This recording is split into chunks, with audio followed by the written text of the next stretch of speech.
Lorsque le soleil se leva ce matin glacial, les habitants du village découvrirent quelque chose d'aussi extraordinaire que beaucoup refusèrent d'y croire. Comment un animal sauvage, poussé par l'instinct primitif de la faim, avait-il pu prendre une telle décision? Et comment un bébé, incapable de comprendre le danger, avait-il pu changer le destin d'une famille de loups? L'hiver avait frappé la vallée d'Elderwood d'une fureur sans précédent. 3 mois de neige implacable avaient transformé la communauté prospère de bûcherons et d'artisans en survivants assiégés par le blanc. Les réserves de nourriture diminuaient chaque jour, et la peur grandissait comme la neige qui s'accumulait contre les portes des cabanes. Dans la maison en pierre et en bois la plus éloignée du village, presque au bord de la vieille forêt, Helena berçait son fils de 5 mois, Thomas. Son mari, Marcus, était parti 3 jours auparavant avec d'autres hommes pour chercher des provisions dans la ville au-delà de la montagne. La tempête qui avait commencé cet après-midi-là n'était absolument pas prévue. « Dors, mon petit !» murmura Helena en déposant Thomas dans le berceau en bois sculpté que son grand-père avait fabriqué. « Papa sera bientôt de retour. » Mais ces paroles résonnaient creuses, même pour ses propres oreilles. Dehors, le vent hurlait comme une bête blessée, secouant les fenêtres de la cabane de doigts glacés. Helena attisa une dernière fois le feu dans la cheminée, s'assura que les portes étaient bien verrouillées et, épuisée, s'endormit dans le fauteuil à côté du berceau de Thomas. Pendant ce temps, dans les profondeurs de la forêt gelée, Lyra, une louve à la robe argentée, luttait contre le désespoir. Ses 3 petits, nés au début de l'hiver, frissonnaient contre son corps amaigri. La neige avait tué les cerfs, effrayé les lapins et gelé les ruisseaux. Pendant des semaines, elle n'avait trouvé que des miettes, un rat par-ci, un oiseau tombé par là. Insuffisant pour produire du lait pour ses petits. Insuffisant pour survivre. Ce soir-là, quelque chose avait changé en Lyra. L'instinct maternel qui la poussait à continuer la forçait désormais à aller au-delà des limites de la forêt, vers le monde des hommes. Une odeur lointaine avait chatouillé ses narines sensibles: chaleur, nourriture, vie. Avec délicatesse, elle attrapa le plus petit des petits par la nuque. Les 2 autres, un peu plus vigoureux, la suivirent en titubant à travers la neige. La tempête atteignit son paroxysme lorsque Lyra émergea dans la clairière où se trouvait la cabane d'Helena. Une lumière jaunâtre s'échappait par les interstices des fenêtres en bois. L'odeur de bois brûlé, d'herbes séchées et de lait humain fit contracter douloureusement son estomac. Prudemment, elle contourna la cabane, flairant chaque entrée possible. Les petits, épuisés, s'écroulèrent près d'un arbuste recouvert de neige, leur petit corps presque immobile. Lyra grogna doucement, un son plus empreint de désespoir que de menace. C'est alors qu'elle remarqua, la porte arrière, donnant sur la réserve, était mal fermée. Le vent avait desserré le loquet simple. Avec son museau, elle poussa légèrement. La porte grinça, ne s'ouvrant qu'assez pour qu'elle puisse glisser à l'intérieur avec son petit dans la gueule. Elle fit 2 allers-retours pour récupérer les autres, les ramenant dans la réserve relativement chaude.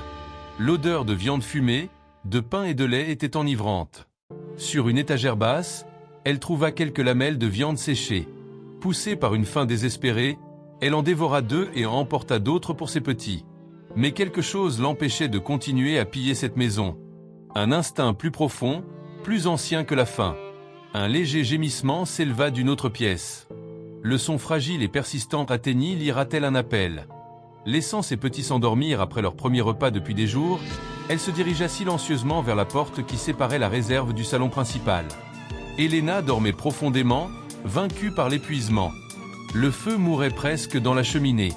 Et dans le berceau, agité et pleurant doucement, se trouvait Thomas, éveillé et gêné par le froid qui s'intensifiait. Les yeux de la louve, dorés comme de l'ambre dans la pénombre, croisèrent ceux du bébé. Thomas cessa de pleurer instantanément. Son petit visage s'illumina d'un air fasciné devant la créature imposante qu'il observait. Sans crainte, il étendit ses petites mains potelées en direction de la louve. Lyra s'approcha lentement du berceau, son instinct partagé entre le danger et quelque chose d'inexplicable qui l'attirait vers ce petit être humain. Elle renifla délicatement le bébé, percevant son odeur douce et pure. Thomas éclata de rire, un son cristallin qui résonna dans le silence de la cabane. Dehors, la tempête rugissait impitoyablement. À l'intérieur, 2 mondes totalement différents se rencontraient dans un moment suspendu dans le temps. Helena se réveilla en sursaut. Un rêve inquiétant résonnait encore dans son esprit, quelque chose à propos de hurlements et d'ombres dans la neige. Elle constata que le feu n'était plus qu'un amas de braises faibles et que la cabane était plus froide qu'elle ne le devrait. Elle jeta immédiatement un coup d'œil au berceau de Thomas. Son cœur manqua un battement. Thomas était éveillé, riant et babillant joyeusement. Et à côté du berceau, immense et sauvage, se trouvait une louve à la robe argentée, sa tête près du bébé. Pendant un instant paralysant, Elena ne parvint pas à respirer, ni même à crier. La louve se tourna lentement vers elle, ses yeux dorés brillants dans la pénombre. Il n'y avait aucune agressivité dans ce regard, seulement une intensité qu'Elena n'avait jamais connue auparavant. Instinctivement, elle sut que si elle faisait le moindre mouvement brusque, la situation pourrait changer en un clin d'œil. « Thomas » murmura Elena, la voix tremblante. « Reste tranquille, mon amour. » Mais Thomas ne montrait aucun signe de peur. Au contraire, il tendait les mains pour toucher le pelage épais de la louve, qui restait étonnamment immobile, permettant le contact. C'est alors qu'Elena remarqua, la porte de la réserve était ouverte. Et de là venait un léger son, des gémissements aigus, presque inaudibles sous le vacarme du vent dehors. Avec une extrême prudence, Elena se leva du fauteuil. La louve suivit ses mouvements, mais ne manifesta aucune intention d'attaquer. Lorsqu'Elena fit 2 pas vers la réserve, l'animal se déplaça, se plaçant entre la femme et la porte ouverte.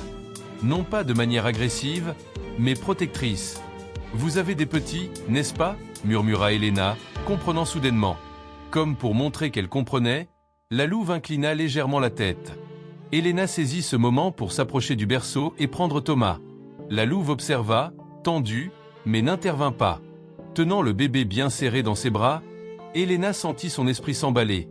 La peur initiale laissait place à une perception extraordinaire. Ce prédateur n'était pas entré pour attaquer. Il avait amené ses petits à l'intérieur, fuyant la tempête fatale. « Nous protégeons toutes nos enfants, » dit Elena, plus pour elle-même que pour la louve. Prenant une décision défiant toute logique, Elena se dirigea vers la cheminée et raviva le feu en ajoutant du bois. Les flammes grandirent, répandant la chaleur dans la cabane.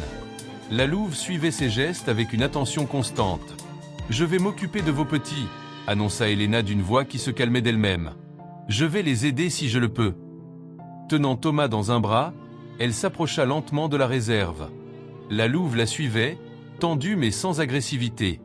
Dans la réserve faiblement éclairée, Elena vit 3 petits loups, probablement âgés de quelques semaines. Ils étaient maigres, presque squelettiques, leurs petits corps frissonnant malgré la chaleur naissante. « Ah, les pauvres » murmura Elena. « Tu les as amenés pour leur sauver la vie. » De retour dans le salon principal, elle remit Thomas dans son berceau. Avec des mouvements délibérément lents, elle prit un grand bol sur l'étagère et le remplit de lait encore tiède de la cruche qu'elle avait réservée pour le petit déjeuner. Elle hésita, puis ajouta un peu de miel et posa le bol par terre, près de l'entrée de la réserve. « Pour toi » dit Elena en s'éloignant. La louve regarda le bol, puis Elena, dans un geste presque humain de compréhension. Elle s'approcha prudemment et but le lait avec voracité. Elena profita de ce moment pour chercher des morceaux de viande séchée et de grosses tranches de pain, les plaçant près du bol. « Nourrir une louve chez moi » murmura-t-elle en secouant la tête d'incrédulité. « Marcus penserait que je suis devenue folle. » Pendant que la louve se nourrissait, Elena rassembla son courage et retourna dans la réserve, portant une vieille couverture. Avec soin, elle s'agenouilla près des petits, qui se rétractèrent instinctivement. Elle étendit la couverture sur le sol, et avec une délicatesse extrême, déposa les petits loups dessus. « Vous avez besoin de chaleur et de nourriture, » dit-elle doucement. « Votre mère a été très courageuse en les amenant ici. » De retour dans le salon, elle vit que la louve avait terminé de manger et observait à nouveau Thomas. Le bébé souriait, fasciné par la créature sauvage. Elena sentit un frisson parcourir sa colonne vertébrale, non par peur, mais par l'étonnement devant cette connexion inexplicable. « Il n'a pas peur de toi, » commenta-t-elle en s'approchant lentement. « Et toi, tu ne cherches pas à le blesser. » La louve se tourna vers elle, ses yeux transmettant quelque chose qu'Elena n'aurait jamais imaginé voir chez un animal sauvage, de la gratitude. « Faisons un marché, » dit Elena, étonnée de ses propres paroles. « Vous pouvez rester jusqu'à ce que la tempête passe. Mais quand mon mari reviendra ?» Elle laissa sa phrase inachevée, sachant que Marcus, comme tous les hommes du village, considérait les loups uniquement comme des menaces pour le bétail et les enfants. S'ils découvraient une louve dans la maison, près de leur fils, ils n'hésiteraient pas à saisir sa hache.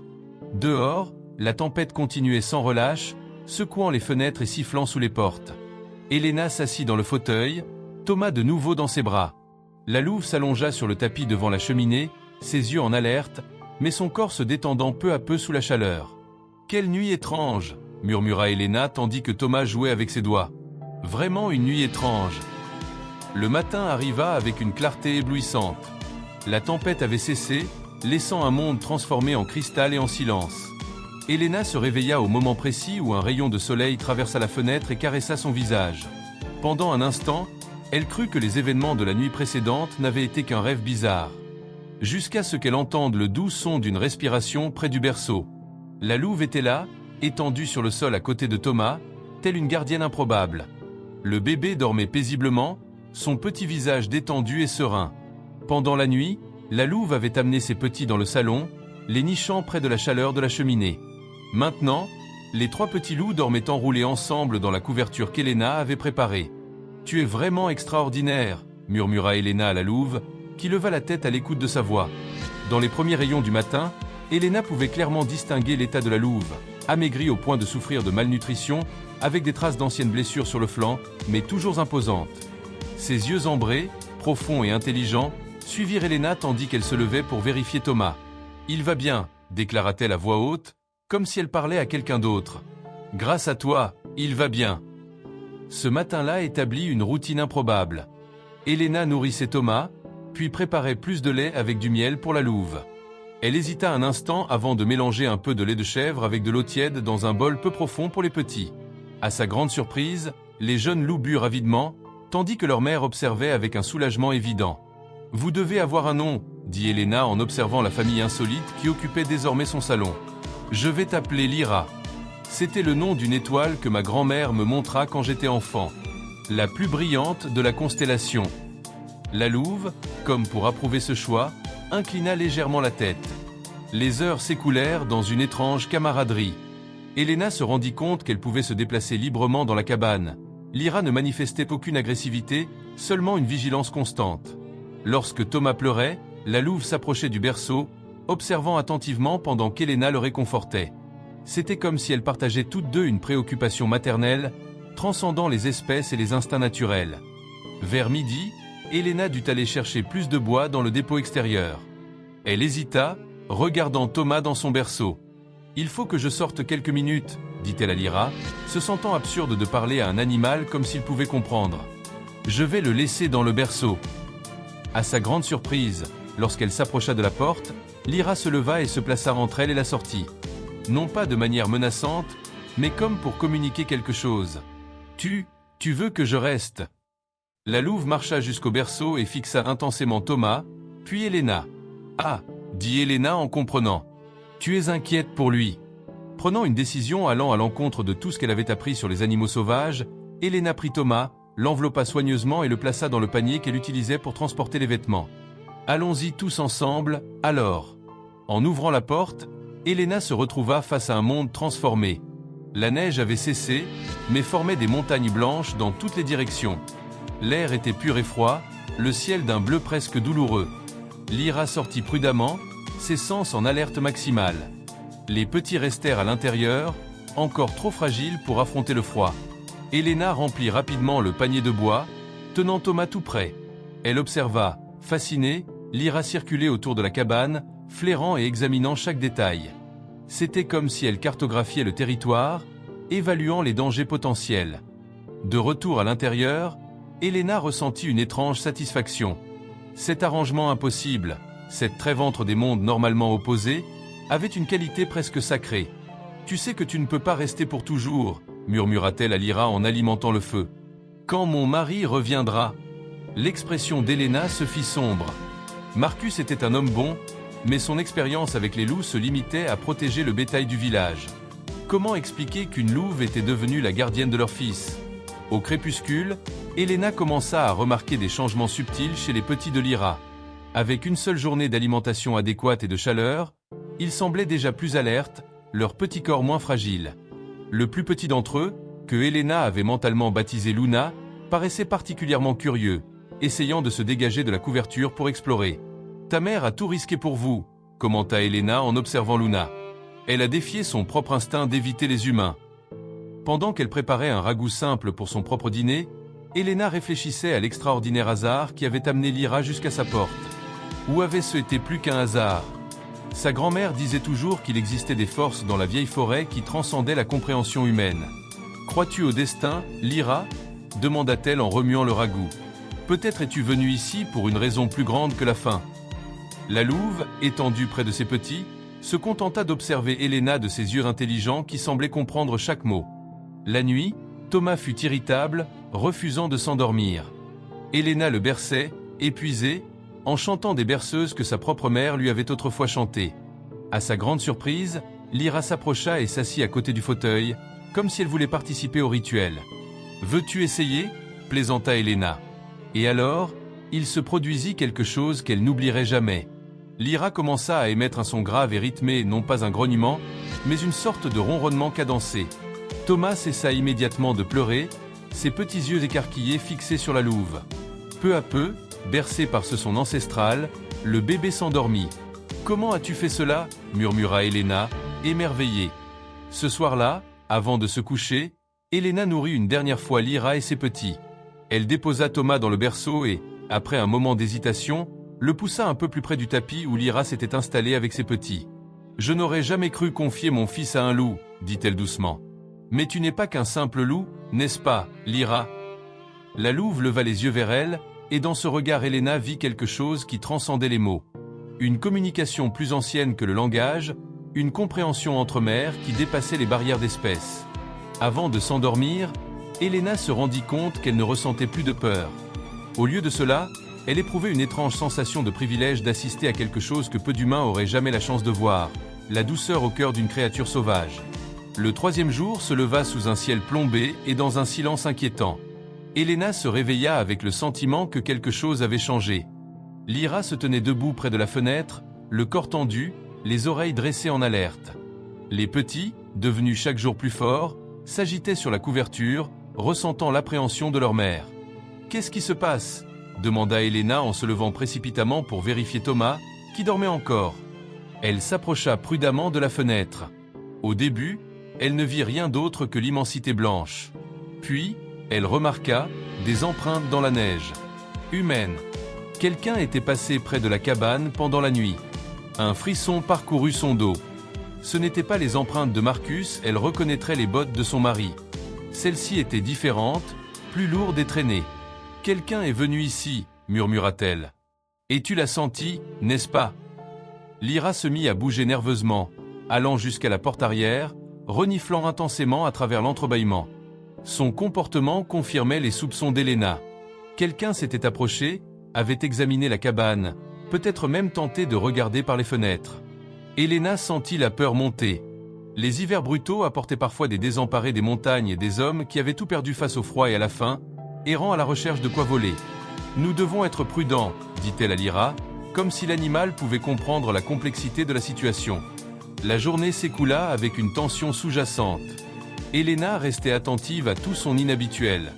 Lyra semblait partager sa vigilance, se plaçant stratégiquement entre la porte et les petits, incluant Thomas dans son cercle de protection. Vers midi, un bruit lointain parvint aux oreilles d'Helena, le son de haches frappant le bois. Les hommes du village devaient être en train de dégager le passage à travers la neige accumulée sur les routes. Cela signifiait que Marcus pourrait bientôt revenir. La réalisation suscita en elle des sentiments contradictoires. D'un côté, elle aspirait à la sécurité que la présence de son mari apporterait. De l'autre, elle savait qu'elle devrait expliquer la présence de Lyra et de ses petits. « Je ne sais pas s'il comprendra », confia-t-elle à Lyra pendant que celle-ci allait allaitant Thomas. « C'est un homme bon, mais il craint ce qu'il ne comprend pas. » La louve l'observait de ses yeux, semblant receler une sagesse ancienne.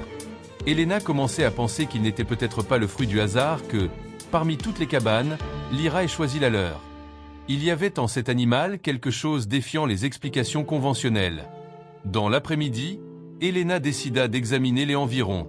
Elle enveloppa Thomas et, accompagnée de Lyra, sortit pour une rapide reconnaissance.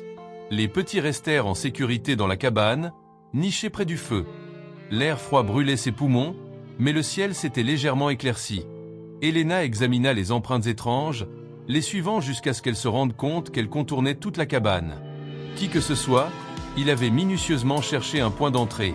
« Je n'aime pas ça », murmura-t-elle. Lyra, quelques pas devant, se figea soudainement, concentrée sur quelque chose au-delà de la clairière. Un grognement sourd s'échappa de sa gorge. Elena serra Thomas contre elle et suivit le regard de la louve. Entre les arbres, presque imperceptible dans le blanc et le gris du paysage, se trouvait une silhouette. Un homme observant la cabane de loin. Lorsqu'il se rendit compte qu'il avait été repéré, il se retira dans la forêt, disparaissant comme une ombre. « Il faut rentrer », dit Elena, le cœur battant à tout rompre. « Maintenant !»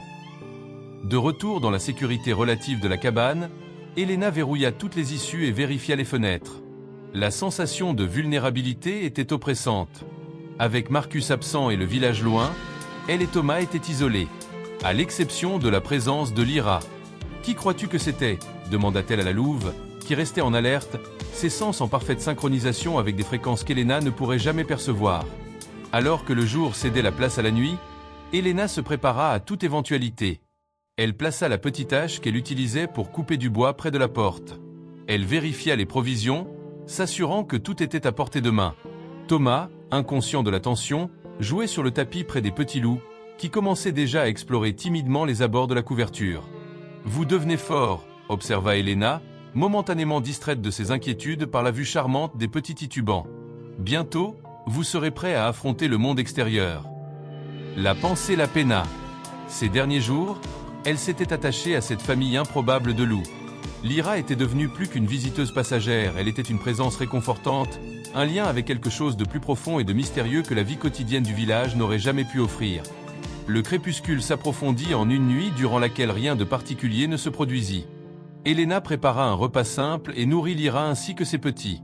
La routine apportait un certain réconfort, mais l'appréhension persistait. « Si Marcus ne revient pas demain, j'irai au village », déclara-t-elle à voix haute. « Nous ne pouvons rester isolés avec quelqu'un rôdant autour de la cabane. » Pendant qu'elle mettait Thomas au lit, Elena remarqua que Lyra avait pris position stratégiquement entre le berceau et la porte. La louve ne dormait pas, elle restait vigilante, protectrice. « Tu le sens, n'est-ce pas ?» murmura Elena. « Le danger !» Cette nuit-là, elle dormit mal, se réveillant au moindre bruit.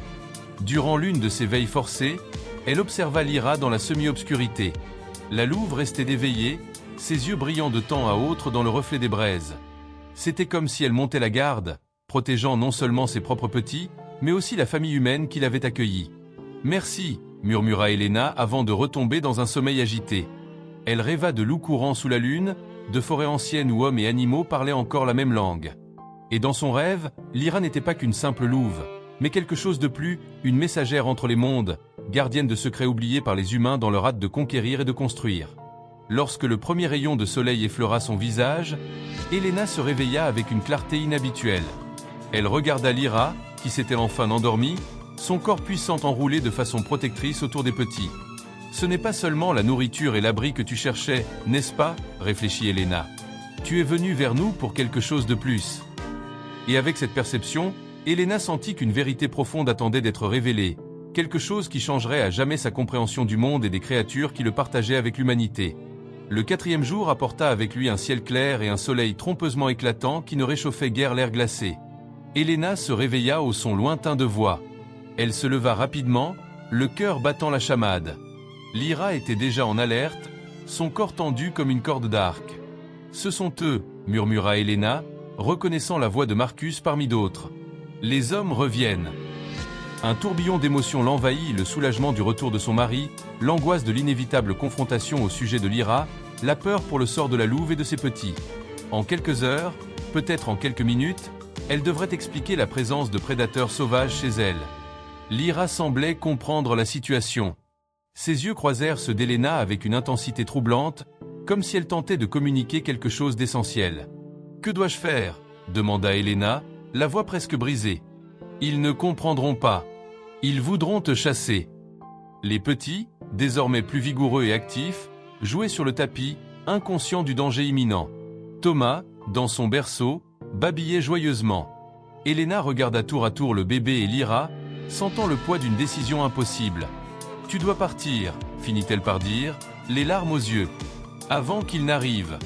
C'est la seule façon de vous garder en sécurité. » Comme si elle comprenait parfaitement, Lyra s'approcha d'Elena. Pour la première fois, la louve toucha son museau à la main de la femme, un geste si délicat, si contraire à la nature sauvage, qu'Elena sentit l'air se bloquer dans ses poumons. « Tu me comprends » murmura-t-elle, émerveillée. Tu comprends vraiment. Avec une efficacité née de l'urgence, Elena rassembla les petits loups sur la couverture. Ils étaient 3: Luna, la plus petite et la plus curieuse, Ash, le plus robuste, aux taches grises dans le pelage, et Storm, le plus prudent, qui restait toujours près de sa mère. Ils sont assez forts pour le voyage maintenant, déclara Elena en examinant les petits. Vous avez une chance. Les voix se rapprochaient. Elena estima qu'ils avaient moins d'une demi-heure avant que les hommes n'atteignent la cabane. Rapidement, elle prépara un sac avec de la viande séchée, des morceaux de pain et un petit godet de lait. Pour le voyage, expliqua-t-elle en liant le paquet avec une ficelle. Elle hésita, puis retira l'amulette qu'elle portait autour du cou, une pierre ambrée sertie d'argent, héritage de sa grand-mère. Et ceci, pour nous rappeler que tous les humains ne sont pas vos ennemis. Avec soin, elle attacha l'amulette à la ficelle du sac. Lyra observa chacun de ses gestes, ses yeux reflétant une compréhension qui transcendait les barrières d'espèce.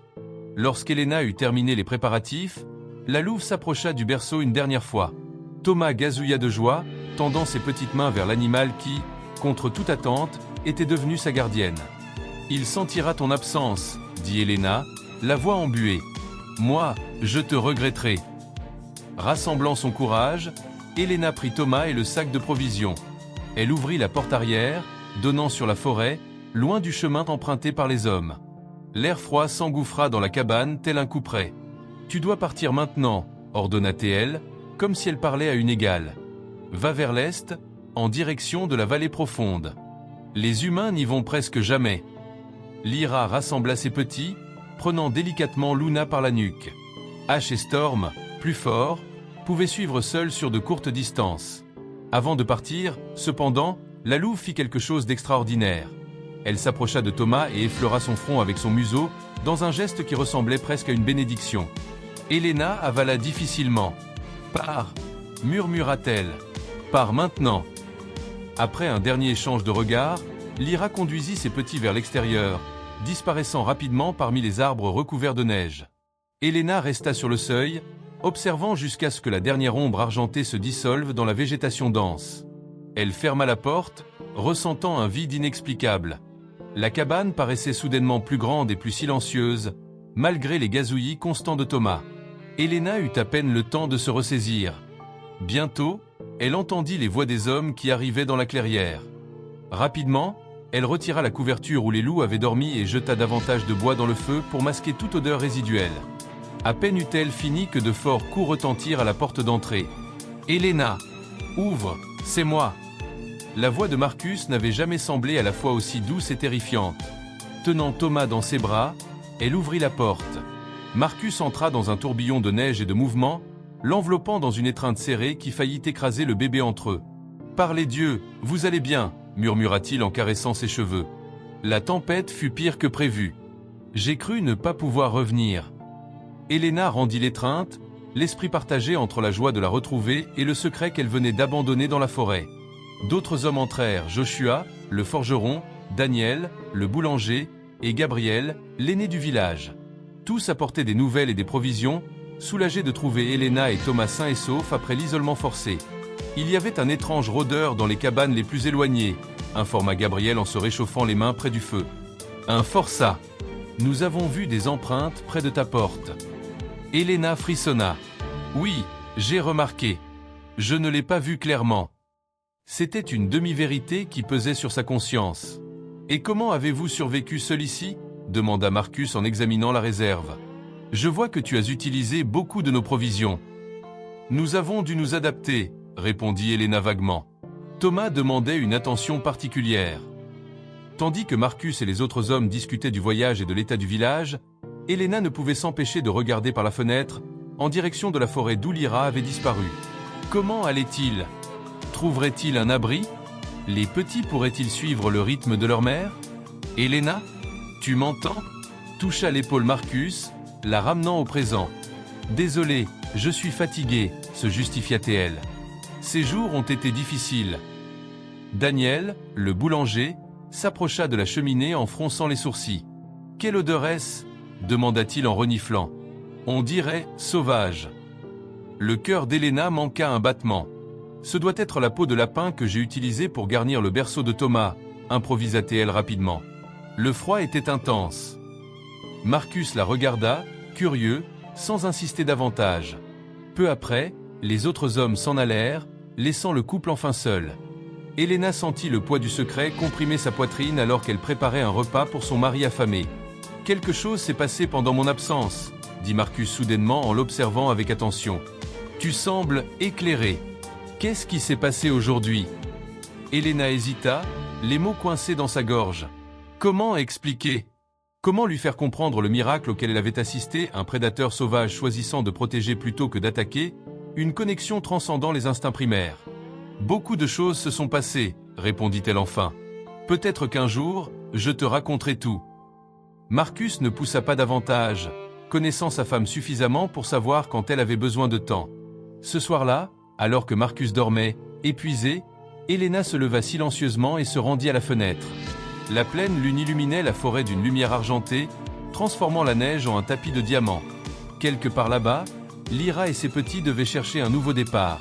« Bonne chance !» murmura Helena à la nuit. « Et merci !» C'est alors qu'elle vit une silhouette solitaire au bord de la forêt. Lyra, imposante sous le clair de lune, observait la cabane une dernière fois. Ses yeux, même au loin, brillaient comme de l'ambre liquide. Pendant un moment suspendu dans le temps, la femme et la louve se regardèrent à distance, partageant un secret qu'aucune des deux ne révélerait jamais entièrement. Puis, d'un mouvement fluide, Lyra se détourna et disparut dans l'obscurité de la vieille forêt. Helena savait, avec une certitude inexplicable, que leurs chemins se croiseraient à nouveau un jour. Certaines connexions, une fois établies, ne se rompent jamais complètement. Le printemps arriva à Elderwood avec une explosion de vie, faisant fondre la dernière neige en ruisseaux gargouillant et teignant les pentes des premiers touches de verre. 3 mois s'étaient écoulés depuis la nuit de la tempête. 3 mois depuis que Lyra était entrée dans la vie d'Helena et aussi soudainement qu'elle était apparue, était retournée dans la forêt avec ses petits. Helena ne raconta jamais l'histoire complète à Marcus. Elle mentionna vaguement un loup qui était passé par leur propriété, mais omit la connexion extraordinaire, la compréhension mutuelle, la protection partagée. Certaines expériences étaient trop personnelles, trop sacrées pour être traduites en mots ordinaires. Thomas, désormais âgé de 8 mois, se mettait à ramper énergiquement dans la cabane, balbutiant ses premiers mots. Helena remarquait, avec un mélange de fascination et de nostalgie, que parfois le bébé s'arrêtait, regardait la porte de la réserve et émettait un son curieux, un mélange entre un gazouillement et un gémissement doux qui rappelait étrangement l'appel d'un petit loup. « Il se souvient », pensait Helena. D'une manière ou d'une autre, il se souvient de Lyra. La vie au village était revenue à la normale après l'hiver brutal. Les nouvelles de l'étranger qui avait rôdé autour des cabanes isolées pendant la tempête furent progressivement oubliées. Quelques moutons disparus dans la ferme du Nord furent attribués au loup, mais personne ne parvint à identifier le prédateur responsable. Par un après-midi particulièrement clément, Helena décida d'emmener Thomas en promenade. Marcus se trouvait à la scierie, travaillant aux réparations nécessaires après les dégâts de l'hiver. Elle plaça le bébé dans un petit panier porte-bébé, l'attacha dans son dos et partit sur le chemin sinueux qui reliait la cabane à la forêt.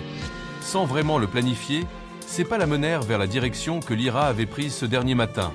Vers l'est, en direction de la vallée profonde. Juste une petite exploration, se dit-elle, sachant au fond d'elle qu'elle était en quête d'indices.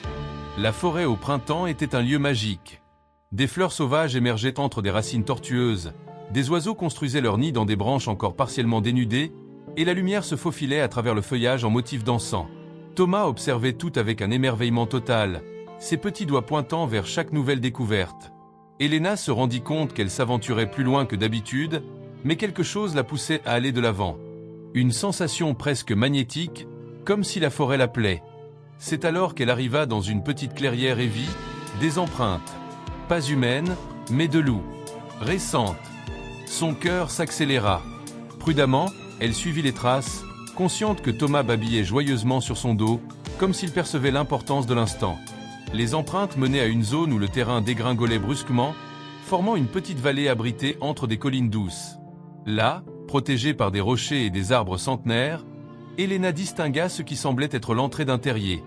Gardant une distance respectueuse, elle s'assit sur une souche d'arbre tombée. « Nous sommes allés trop loin pour revenir immédiatement », se dit-elle, bien qu'elle sache que la véritable raison était l'espoir d'une rencontre improbable. Thomas, agité, demanda à descendre. Helena le déposa soigneusement sur l'herbe douce, le gardant près d'elle. Le bébé se mit aussitôt à explorer, fasciné par les fleurs sauvages et les insectes bourdonnant autour. Ils n'attendirent pas longtemps. Un mouvement dans la végétation dense attira l'attention d'Elena. Son premier instinct fut de saisir Thomas, mais quelque chose la retint. Une certitude inexplicable. De l'ombre des arbres émergea une silhouette familière. Plus grande et en meilleure santé qu'Elena ne se souvenait, le pelage argenté étincelant sous le soleil printanier, Lyra entra dans la clairière d'un pas assuré. Ses yeux ambrés croisèrent immédiatement ceux d'Elena, transmettant une reconnaissance silencieuse. « Tu as survécu » murmura Elena, des larmes soudaines embuant sa vision. « Vous avez tous survécu » Comme pour répondre, 3 jeunes loups apparurent derrière Lyra. C'étaient ces petits, transformés par le temps et une alimentation adéquate en adolescents robustes. Luna, toujours la plus petite mais avec une lueur de curiosité dans les yeux. Ash, robuste et confiant, et Storm, prudent mais fier. Thomas, voyant les loups, poussa un cri de joie pure qui surprit Elena. Il pointait du doigt avec entrain, répétant un son qui ressemblait presque à un mot, « Lia ! Lia !» Lyra s'approcha lentement, ses mouvements empreints de prudence, mais non de peur. Elle s'arrêta à quelques mètres d'Elena et de Thomas, les observant attentivement. Les jeunes loups restèrent à distance, les yeux mêlant curiosité et appréhension. Elena remarqua quelque chose qui brillait autour du cou de Lyra, l'amulette en ambre qu'elle avait attachée au sac de provisions. D'une manière ou d'une autre, la louve l'avait conservée, comme un talisman ou un symbole du lien entre elles. « Tu l'as gardée » murmura Elena, émerveillée. Avec une extrême délicatesse, elle prit Thomas et fit un pas en avant. Le bébé tendait les mains avec empressement vers la louve, sans la moindre trace de peur. « Il se souvient de toi » dit-elle doucement. Lyra s'approcha davantage, ses mouvements fluides et gracieux. Avec une douceur surprenante, elle toucha son museau à la main tendue de Thomas. Le bébé rit, un son cristallin résonnant dans la clairière. Encouragés par le comportement maternel, les petits s'avancèrent timidement. Luna, la plus curieuse, fut la première à s'approcher d'Elena, reniflant prudemment ses vêtements. « Bonjour, petite » salua Elena. « Tu as tellement grandi !» Pendant près d'une heure, humains et loups partagèrent la clairière dans une coexistence pacifique défiant les lois de la nature. Thomas jouait dans l'herbe, tandis que les jeunes loups l'observaient avec curiosité, s'approchant parfois pour une interaction délicate. Lyra restait proche d'Elena, comme si elles étaient de vieilles amies réunies après une longue séparation. « Vous avez trouvé un bon foyer ici », commenta Elena en observant la vallée protégée. « Loin des chasseurs, mais assez près. » Elle laissa sa phrase en suspens, consciente de l'implication. Assez près de la cabane. Assez près pour des visites occasionnelles. Lorsque le soleil commença à décliner vers l'ouest, Elena sut qu'il était temps de repartir.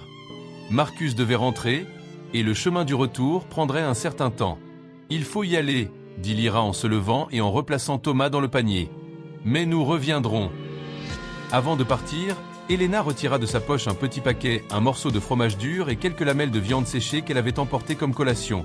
Elle le posa sur le sol, en guise de cadeau symbolique. « Pour te rappeler qu'il y aura toujours une place pour vous dans nos vies », expliqua-t-elle, se sentant un peu ridicule de parler ainsi à un animal, mais incapable de retenir ses mots. Lyra observa ce geste avec cette intensité pénétrante qui avait tant impressionné Elena dès leur première rencontre. Puis, elle fit quelque chose d'extraordinaire. Elle inclina la tête dans un geste qui ressemblait presque à une révérence. « À bientôt » murmura Elena, persuadée que ce ne serait pas la dernière fois. Sur le chemin du retour, tandis que Thomas babillait joyeusement sur son dos, Elena réfléchissait à l'étrange voyage qui avait commencé par une nuit de tempête, lorsque, désespérée, une louve avait choisi de faire confiance à une humaine. Ce soir-là, après avoir couché Thomas, Elena s'assit avec Marcus pour le dîner. Son mari remarqua quelque chose de différent dans son expression. « Tu sembles illuminé » commenta-t-il en l'observant. « Qu'est-ce qui s'est passé aujourd'hui » Elena hésita un instant. Puis, prenant une grande inspiration, elle commença. « Marcus, tu te souviens quand j'ai parlé d'un loup qui était passé par notre propriété lors de la tempête ? Il y a une histoire plus grande que je dois te raconter. » Au fil de la soirée, Elena partagea enfin le miracle dont elle avait été témoin. L'histoire de Lyra, de ses petits, de confiance et de protection mutuelle. L'histoire d'un lien qui transcendait les instincts et les espèces. À sa grande surprise, Marcus ne rejeta pas son récit comme une fantaisie ou un délire. Il écouta en silence, les yeux s'écarquillant de temps à autre, sans interrompre. Je crois en toi, finit-il par dire en prenant ses mains sur la table. Parce que je connais ton cœur, et parce que j'ai vu quelque chose de similaire quand j'étais enfant. C'était au tour d'Elena d'écouter, émerveillée, pendant que Marcus racontait une rencontre presque oubliée de son enfance avec un loup solitaire qui avait guidé un garçon perdu pendant une chasse. Je ne l'ai jamais raconté à personne, confessa-t-il. Qui y croirait? La forêt garde ses propres secrets, murmura Elena en se souvenant des paroles de sa grand-mère. Dans les mois et les années qui suivirent, la famille d'Elena et la meute de Lyra gardèrent un lien silencieux mais profond. Parfois, Elena emmenait Thomas dans la clairière de la vallée, et les loups apparaissaient, comme s'ils savaient exactement quand ils étaient attendus. À mesure que Thomas grandissait, il développa une compréhension intuitive des loups qui laissait les adultes émerveillés. À 3 ans, il pouvait identifier les hurlements spécifiques de Lyra parmi tous les autres bruits de la forêt. À 5 ans, il parlait des « cousins de la forêt », avec une naturelle déconcertante et fascinante pour les habitants du village. L'histoire de la louve qui avait cherché refuge lors d'une nuit de tempête se transforma lentement en une légende locale. Les détails se modifièrent avec le temps, comme c'est le cas pour toutes les histoires transmises oralement, mais l'essence resta la même. Un rappel que les barrières entre humains et animaux, entre domestiqués et sauvages, sont plus perméables qu'on ne le croit. Et les nuits de pleine lune, lorsque des hurlements lointains résonnaient dans les montagnes, Elena s'arrêtait, quoi qu'elle fasse, et souriait, sachant que Lyra était là, dehors, libre et forte, mais toujours liée par un lien invisible qui avait commencé une nuit où toutes deux avaient choisi de faire confiance plutôt que de craindre. Lorsque le premier jour se leva, le ciel était clair et le soleil, trompeusement brillant, ne réchauffait presque pas l'air froid. Elena se réveilla au son lointain de voix. Elle se leva rapidement, le cœur battant. Lyra était déjà en alerte, son corps tendu tel un arc. « Ce sont eux », murmura Elena, reconnaissant la voix de Marcus parmi les autres. « Les hommes reviennent. » Un tourbillon d'émotions l'envahit, le soulagement du retour de son mari, l'angoisse de l'inévitable confrontation à propos de Lyra, la peur pour le sort de la louve et de ses petits. En quelques heures, peut-être même en quelques minutes, elle devrait expliquer la présence de prédateurs sauvages dans sa maison. Lyra semblait comprendre la situation. Ses yeux croisèrent ceux d'Elena avec une intensité troublante, comme si elle tentait de lui transmettre quelque chose d'essentiel. « Que dois-je faire » demanda Elena, la voix presque brisée. « Ils ne comprendront pas. Ils voudront te chasser. » Les petits, désormais plus forts et actifs, jouaient sur le tapis, inconscients du danger imminent. Thomas, dans son berceau, babillait gaiement. Elena regarda tour à tour le bébé et Lyra, sentant le poids d'une décision impossible. « Tu dois partir », finit-elle par dire, les larmes aux yeux. « Avant qu'il n'arrive. C'est la seule manière de vous protéger. » Comme si elle comprenait parfaitement, Lyra s'approcha d'Elena.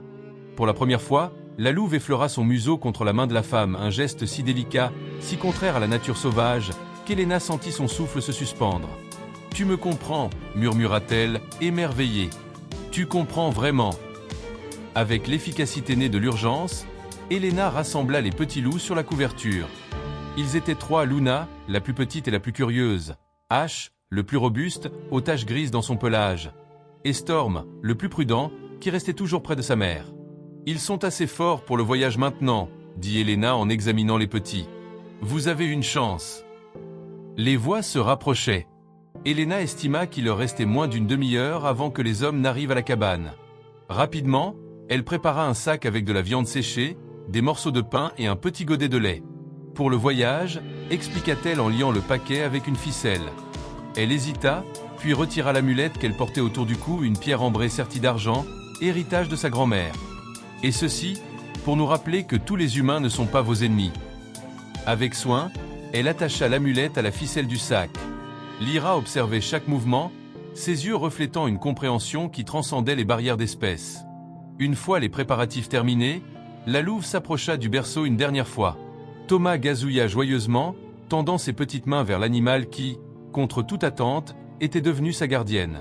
« Il sentira ton absence, » dit Elena, la voix embuée. « Moi, je te regretterai. » Rassemblant son courage, Elena prit Thomas et le sac de provisions.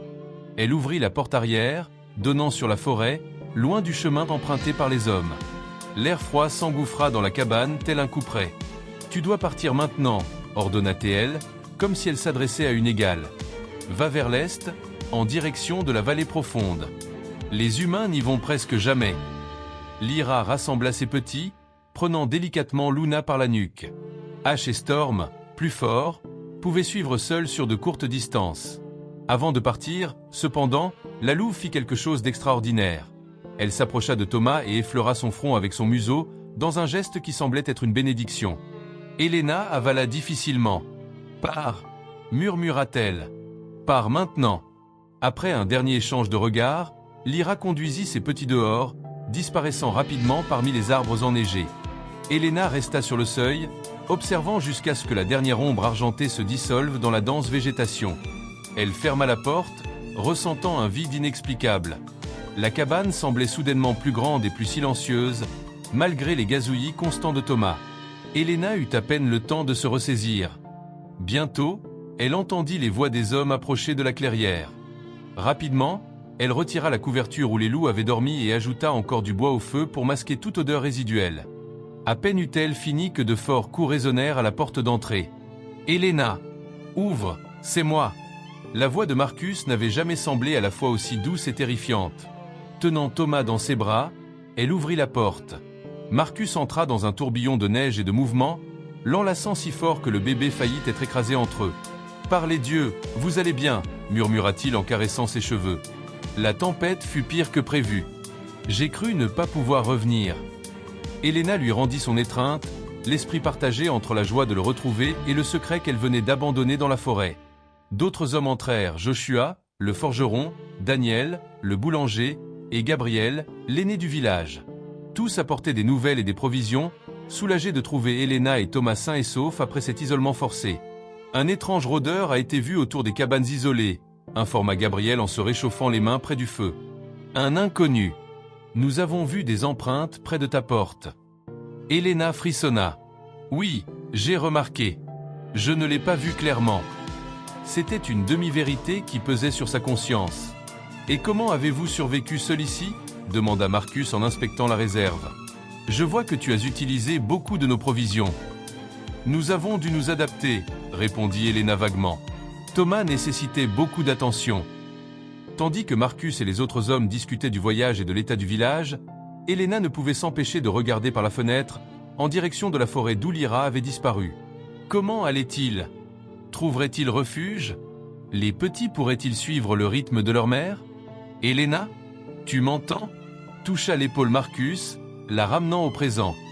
Désolé, je suis fatigué, se justifia-t-elle. Ces jours ont été difficiles. Daniel, le boulanger, s'approcha de la cheminée en fronçant les sourcils. Quelle odeur est-ce? demanda-t-il en reniflant. On dirait sauvage. Le cœur d'Elena manqua un battement. Cela doit être la peau de lapin que j'ai utilisée pour garnir le berceau de Thomas, improvisa-t-elle rapidement. Le froid était intense. Marcus la regarda, curieux, sans insister davantage. Peu après, les autres hommes s'en allèrent, laissant le couple enfin seul. Elena sentit le poids du secret comprimer sa poitrine alors qu'elle préparait un repas pour son mari affamé. « Quelque chose s'est passé pendant mon absence », déclara Marcus soudainement en l'observant attentivement. « Tu sembles transformé. Qu'est-ce qui s'est passé aujourd'hui ?» Elena hésita, les mots coincés dans sa gorge. Comment expliquer? Comment lui faire comprendre le miracle auquel elle avait assisté, un prédateur sauvage choisissant de protéger plutôt que d'attaquer, un lien qui transcendait les instincts primaires? Beaucoup de choses se sont passées, répondit-elle enfin. Peut-être qu'un jour je te dirai tout. Marcus ne poussa pas davantage, connaissant assez bien sa femme pour savoir quand elle avait besoin de temps. Ce soir-là, alors que Marcus dormait, épuisé, Elena se leva silencieusement et se dirigea vers la fenêtre.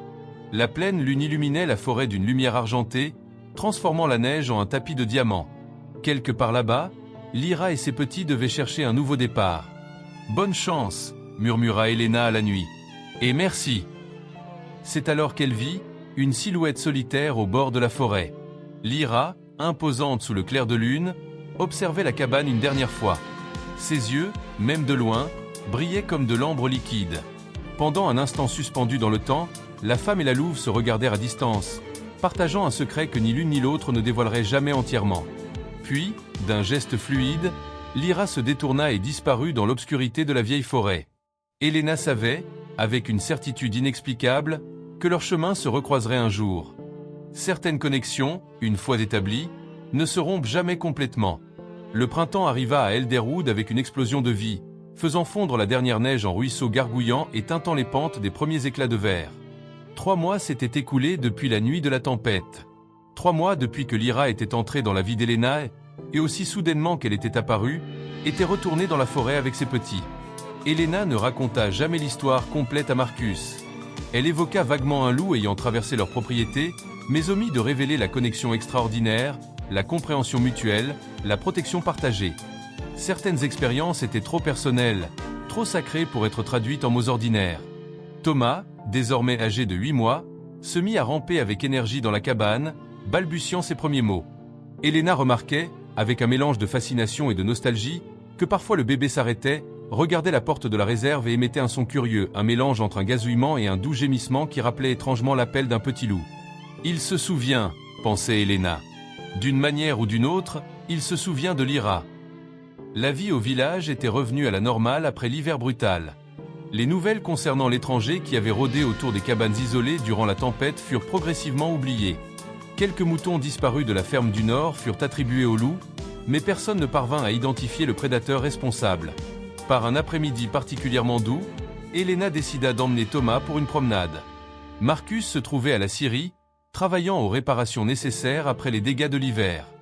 Elle plaça le bébé dans un petit panier porte-bébé, l'attacha dans son dos et s'aventura sur le chemin sinueux reliant la cabane à la forêt. Sans même s'en rendre compte, ses pas la menèrent dans la direction que Lyra avait prise ce dernier matin. Vers l'est, en direction de la vallée profonde. Juste une petite exploration, se dit-elle, sachant au fond d'elle qu'elle était en quête de signes. La forêt au printemps était un lieu magique. Des fleurs sauvages émergeaient entre des racines tortueuses, des oiseaux construisaient leurs nids dans des branches encore partiellement dénudées, et la lumière filtrait à travers le feuillage en motif d'encens. Thomas observait tout avec un émerveillement absolu, ses petits doigts pointant vers chaque nouvelle découverte. Helena se rendit compte qu'elle s'aventurait plus loin que d'habitude, mais quelque chose la poussait à avancer. Une sensation presque magnétique, comme si la forêt l'appelait. C'est alors qu'elle arriva dans une petite clairière évie, des empreintes. Pas humaines, mais de loup. Récentes. Son cœur s'accéléra. Prudemment, elle suivit ses traces, consciente que Thomas babillait joyeusement sur son dos, comme s'il percevait l'importance de l'instant. Les empreintes menaient à une zone où le terrain dégringolait brusquement, formant une petite vallée abritée entre de douces collines. Là, protégée par des rochers et des arbres centenaires, Helena distingua ce qui semblait être l'entrée d'un terrier. Gardant une distance respectueuse, elle s'assit sur une souche d'arbre tombée. « Nous sommes allés trop loin pour revenir immédiatement », se dit-elle, bien qu'elle sache que la véritable raison était l'espoir d'une rencontre improbable. Thomas, agité, demanda à descendre. Helena le déposa soigneusement sur l'herbe douce, le gardant près d'elle. Le bébé se mit aussitôt à explorer, fasciné par les fleurs sauvages et les insectes bourdonnant autour. Ils n'attendirent pas longtemps. Un mouvement dans la dense végétation attira l'attention d'Helena. Son premier instinct fut de saisir Thomas, mais quelque chose la retint. Une certitude inexplicable. De l'ombre des arbres émergea une silhouette familière. Plus grande et en meilleure santé qu'Helena ne s'en souvenait, le pelage argenté étincelant sous le soleil printanier, Lyra entra dans la clairière d'un pas assuré. Ses yeux ambrés croisèrent immédiatement ceux d'Helena, transmettant une reconnaissance silencieuse. « Tu as survécu », murmura Helena, des larmes soudaines embuant sa vision. « Vous avez tous survécu. » Comme pour répondre, 3 jeunes loups apparurent derrière Lyra. Ils étaient les petits, transformés par le temps et une alimentation adéquate en adolescents vigoureux. Luna, toujours la plus petite mais avec une lueur de curiosité dans les yeux. Ash, robuste et confiant, et Storm, prudent mais fier. Thomas, voyant les loups, poussa un cri de joie pure qui surprit Helena. Il pointait du doigt avec entrain, répétant un son qui ressemblait presque à un mot « Lia ! Lia !» Lyra s'approcha lentement, ses mouvements empreints de prudence, mais sans crainte. Elle s'arrêta à quelques mètres d'Helena et de Thomas, les observant attentivement. Les jeunes loups restèrent à distance, les yeux mêlant curiosité et appréhension. Helena remarqua quelque chose qui brillait autour du cou de Lyra, l'amulette en ambre qu'elle avait attachée au sac de provisions. D'une manière ou d'une autre, la louve l'avait conservée, comme un talisman ou un symbole du lien entre elles. « Tu l'as gardée » murmura Helena, émerveillée. Avec une extrême délicatesse, elle prit Thomas et fit un pas en avant. Le bébé tendait ses petites mains vers la louve, sans aucune trace de peur. Il se souvient de toi, dit-elle doucement. Lyra s'approcha encore davantage, ses mouvements fluides et gracieux. Avec une douceur surprenante, elle effleura son museau contre la main tendue de Thomas. Le bébé éclata de rire, un son cristallin résonnant dans la clairière. Encouragés par le comportement maternel, les petits s'avancèrent timidement. Luna, la plus curieuse, fut la première à s'approcher d'Elena, reniflant prudemment ses vêtements. « Bonjour, petite », salua Elena. « Tu as tellement grandi. » Pendant près d'une heure, humains et loups partagèrent la clairière dans une coexistence pacifique défiant les lois de la nature. Thomas jouait dans l'herbe, tandis que les jeunes loups l'observaient avec curiosité, s'approchant parfois pour une interaction délicate. Lyra restait proche d'Elena, comme si elles étaient de vieilles amies réunies après une longue séparation. « Vous avez trouvé un bon foyer ici », commenta Elena en observant la vallée protégée. Loin des chasseurs, mais assez proche. Elle laissa sa phrase en suspens, consciente de l'implication. Assez proche de la cabane. Assez proche pour des visites occasionnelles. Lorsque le soleil commença à décliner vers l'ouest, Elena sut qu'il était temps de repartir. Marcus devait rentrer, et le chemin du retour prendrait un certain temps. « Il faut y aller », dit Lyra en se levant et en remettant Thomas dans le panier. « Mais nous reviendrons. » Avant de partir, Elena retira de sa poche un petit paquet, un morceau de fromage dur et quelques lamelles de viande séchée qu'elle avait emportées comme collation. Elle le déposa sur le sol, un présent symbolique. « Pour te rappeler qu'il y aura toujours une place pour vous dans nos vies », expliqua-t-elle, se sentant un peu ridicule de parler ainsi à un animal, mais incapable de retenir ses mots. Lyra observa ce geste avec cette intensité pénétrante qui avait tant impressionné Elena dès leur première rencontre. Puis, elle inclina la tête dans un geste qui ressemblait presque à une révérence. « À bientôt », murmura Elena, convaincue que ce ne serait pas la dernière fois. Sur le chemin du retour, tandis que Thomas babillait joyeusement sur son dos, Elena réfléchissait à l'étrange voyage qui avait commencé lors d'une nuit de tempête, lorsque, désespérée, une louve avait choisi de faire confiance à une humaine. Ce soir-là, après avoir couché Thomas, Elena s'assit avec Marcus pour dîner. Son mari remarqua quelque chose de différent dans son expression. « Tu sembles illuminée », commenta-t-il en l'observant. « Qu'est-ce qui s'est passé aujourd'hui ?» Elena hésita un instant. Puis, prenant une profonde inspiration, elle commença. « Marcus, te souviens-tu quand j'ai parlé d'un loup qui avait traversé notre propriété pendant la tempête ? Il y a une histoire bien plus grande que je dois te raconter. » Au fil de la soirée, Elena partagea enfin le miracle dont elle avait été témoin. L'histoire de Lyra, de ses petits, de confiance et de protection mutuelle. L'histoire d'un lien qui transcendait les instincts et les espèces. À sa grande surprise, Marcus ne rejeta pas son récit comme une fantaisie ou un délire.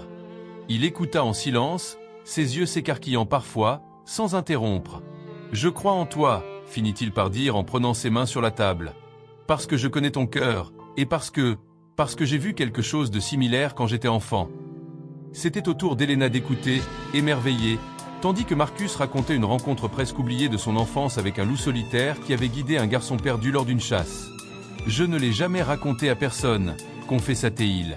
« Qui y croirait ?»« La forêt garde ses propres secrets », murmura Elena, se rappelant les paroles de sa grand-mère. Dans les mois et les années qui suivirent, la famille d'Elena et la meute de Lyra gardèrent un lien silencieux mais profond. Parfois, Elena emmenait Thomas dans la clairière de la vallée, et les loups apparaissaient, comme s'ils savaient exactement quand ils étaient attendus. À mesure que Thomas grandissait, il développa une compréhension intuitive des loups qui laissait les adultes émerveillés. À 3 ans, il pouvait identifier les hurlements spécifiques de Lyra parmi tous les autres sons de la forêt. À 5 ans, il parlait des « cousins de la forêt », avec une naturelle déconcertante et fascinante pour les villageois. L'histoire de la louve qui avait cherché refuge lors d'une nuit de tempête se transforma lentement en une légende locale. Les détails se modifièrent avec le temps, comme toutes les histoires transmises oralement, mais l'essence resta la même. Un rappel que les barrières entre humains et animaux, entre apprivoisés et sauvages, sont plus perméables qu'on ne le croit. Et lors des nuits de pleine lune, lorsque des hurlements lointains résonnaient dans les montagnes, Elena s'arrêtait, quoi qu'elle fasse, et souriait, sachant que Lyra était là, dehors, libre et forte, mais toujours liée par un lien invisible qui avait commencé une nuit où elles avaient choisi de faire confiance plutôt que de craindre.